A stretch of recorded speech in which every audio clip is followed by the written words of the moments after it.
Akuza ndaj Keskos për përjashtim të ndërmarrjeve nga shërbimi universal për furnizim me energji elektrike me çmime të rregulluara nga zyra e rregullatorit për energji, ka drejtuar deputetja e LDK-s Hykmete Bajrami.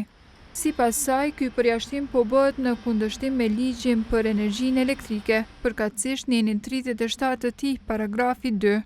Në këtë paragraf thuhet se të drejtën e furnizimit si shërbim universal e gëzojnë të gjithë konsumatorët familjar dhe jo familjar që kanë qarkullim vjetor jo më shumë se 10 milion euro ose jo më shumë se 50 punonjës.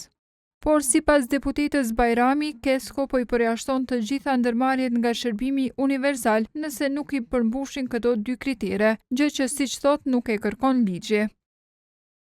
Nëse ligji e kërkon ose njërin ose tjetrin kriter për të përfituar nga shërbimi universal, si ka mundësi se për përjashtim nga shërbimi universal përdoret edhe njëri edhe tjetri kriter. Nuk dihet nëse Kesko është duke e bërë këtë me instruksione të zërrejës, nga padjenia ose me qëllim, por një gjë dihet që si rezultati këtij veprimi, Kesko do të përballet me qindra padi pas datës 1 qershor.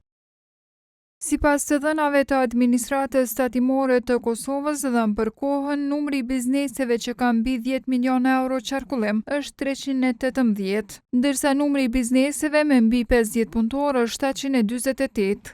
Koha ka provuar të marrë përgjigje nga Kesko, por nuk kanë qenë të qasshëm.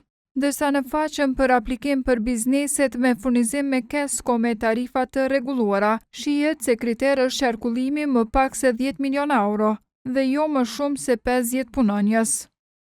Njoftimi i zërrejës për dalje në treg të hapur ka qenë bazuar në nenin 37 paragrafi 2 i ligjit për energji.